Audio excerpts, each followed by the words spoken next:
Alright, so I was asked to show you guys how to work through one of these advanced mole conversion worksheet problems. So this is from the advanced mole conversion worksheet. This is number 2, and I'm just going to give you an example of how to kind of set these up, how to approach them, the basic sort of way that we're going to set these up so we can get the right answer every time. And so for number 2, it says, what mass of methane is required for a combustion reaction with oxygen that yields carbon dioxide and water? And so you notice we have a whole bunch of numbers in parentheses here. We have all the molar masses of methane, of oxygen, of carbon dioxide, and water. But for this problem, the only amount here, it looks like it's the 57 grams of water. And so what we want to start out here is first figuring out what the question is answering, right? So first, since this is the only amount that's given, this must be where we're starting, right? This is the only amount. It only has one unit in it, so it's the only amount. Everything else has multiple units in it, so it's a conversion factor. So we're going to treat it as a conversion factor. And if I look at this little roadmap here that I kind of want to follow, we've talked about most of these things, not liters yet, but that's okay. We will in the future. But I want to find where am I starting on here. So I'm talking about the mass of some substance. So I'm just going to say, we'll just call that mass of A. This will be the water. So we're going to start with grams of water, and this is going to be my start. And so now the question is, well, am I trying to get to moles of water? Is that what the question's asking me? Is it asking me how many molecules of water there are, how many moles of a different substance there are, etc.? So I want to look back to the question and ask myself, well, what is it looking for? And it looks like, just right here in the very beginning, what is the mass of methane, right? It wants to know how many grams of methane are there. That's the question. I want to know how many grams of methane.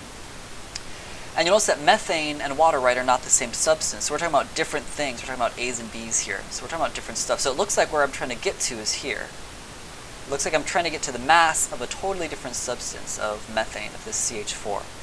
So what this is telling me using my roadmap here is that I need to get from point A here to point B, but this is the path I need to take. I need to go from here to here. I need to turn my grams into moles so I know how many moles of water there are. Once I know how many moles of water I have, I can figure out how many moles of methane there must have been. And if I know how many moles of methane, right, I can convert that into grams using its molar mass also. So it looks like I have a 3-step process here.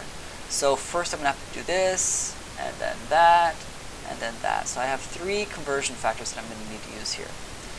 And if I take a closer look at this, right, so I need these pieces of information here. I need the molar mass of water, I need the molar ratio, and I need the molar mass of methane.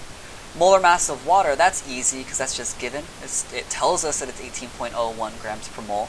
If it didn't tell us, right, we would just look at the periodic table and add up the atomic masses to get the molar mass of H2O. If I go down here, the molar mass of B of methane, also easy because they also just give it to us. So I'll use that in a little bit too. But this is the one I don't really know about, right? The mole ratio, I don't see any mole ratios written up here. It doesn't tell me how many moles of methane and moles of water there are. And so what I need to do is I need to figure out what the equation is. I need to figure out what the balanced equation is and determine for myself what the molar ratio is, what the mole ratio is, what the mole relationship is. And so I need to write the equation. It says what mass is required for the combustion reaction with oxygen. So it tells me that I'm taking methane and I'm taking oxygen, putting them together to make, it says it yields carbon dioxide, so CO2, and it's making water, which we all know is H2O. And so here's my equation. Here are my 2 reactants and my 2 products. The thing you want to check is to make sure that it's balanced, right? These mole ratios aren't going to mean a thing if this equation is not balanced. I need to know, is this really a 1-to-1 relationship and these are 1-to-1? Or do I need 3 of those for every 5 of those, for every 2 of those, or some random thing? So we do that, right, by checking how many atoms there are on the left and the right. So if I'll start with carbon. Looks like I have 1 carbon on the left-hand side, and I have 1 carbon on the right-hand side, so that's set. If I look at the number of hydrogens, I have 4 on the left, but I only have 2 on the right. So that means I must need 2 waters. So that gives me 2 H2Os, which gives me 4 hydrogens all together. So now I've balanced my 4 hydrogens with 4 hydrogens. That's great. 2 oxygens on the left, but if I look on the right, I actually have 2 from CO2 and 2 from 2 waters. So it looks like I have 4 altogether. 2 here, and then 2 from water. So I've got 4 altogether, which is easily remedied by just putting the coefficient of a 2 in front of the oxygen. So now I have 4 on the left, 4 on the right. So now my equation is nice and balanced. This is basically saying for every 1 mole of methane, I need 2 moles of oxygen. And I'm going to produce 1 mole of CO2 and 2 moles of water, right? So here's my balanced equation.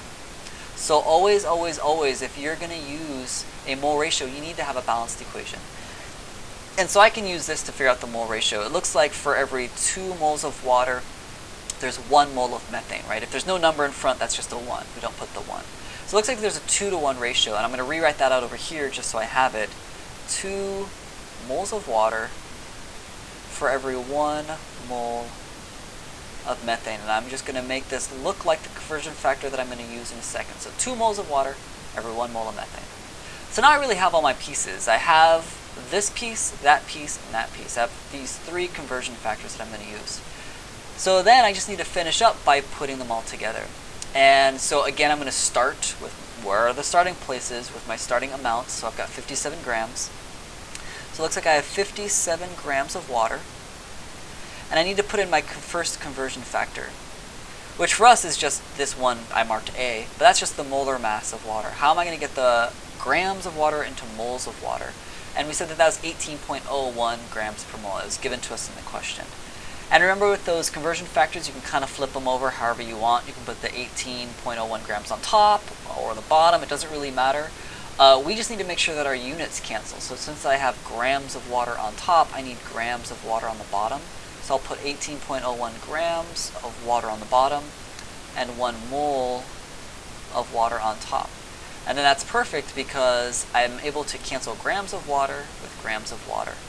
That leaves me now with just moles of water, so now I'm here. Moles of water and moles of A. Went from grams of A to moles of A. So grams of water to moles of water. Looks like the next step is to use this molar ratio, so I'm going to use that guy. I can't use it how I have it right now because I have moles of water on top, and that wouldn't cancel with these moles of water on top. So I need to flip this guy upside down.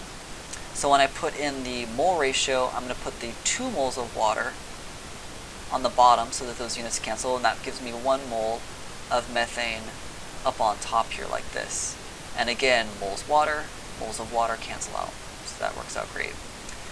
Now I'm in moles of a different substance, right? So here's where I turned my units from water to methane. So I've gone from substance A to substance B, and I'm here now. So I'm in moles of methane.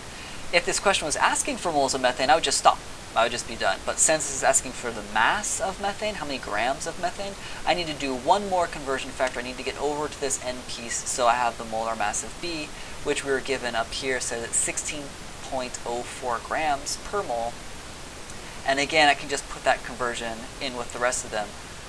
1 mole of CH4 is 16.04, get the dot there, 16.04 grams of methane. And hopefully that's going to give me, right, grams of methane.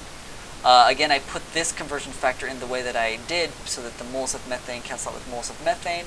The only units you're left with now are grams of methane, which is why your answer is going to be in grams of methane.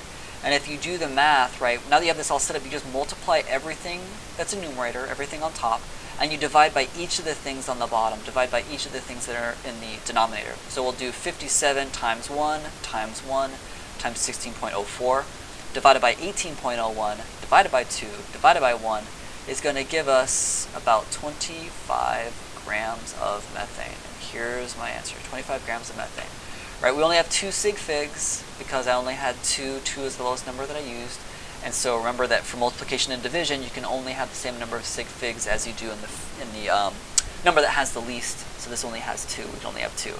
We have 4 there and 4 there, so we can't use those. So you should get about 25 grams of methane. If you do this reaction, you produce 57 grams of water, it's because you burn 25 grams of methane. So that's the answer. If you see other questions like this, there's another one about, ammonia, nitrogen, and hydrogen and everything. It's the same thing. You want to start by identifying what your known amount is, figure out where you're trying to get to, and then draw your pathway. And that tells you the pieces that you need in order to figure that out. So I hope that's helpful, and give me some feedback. Let me know if you have more questions on this type of problem. All right, take care.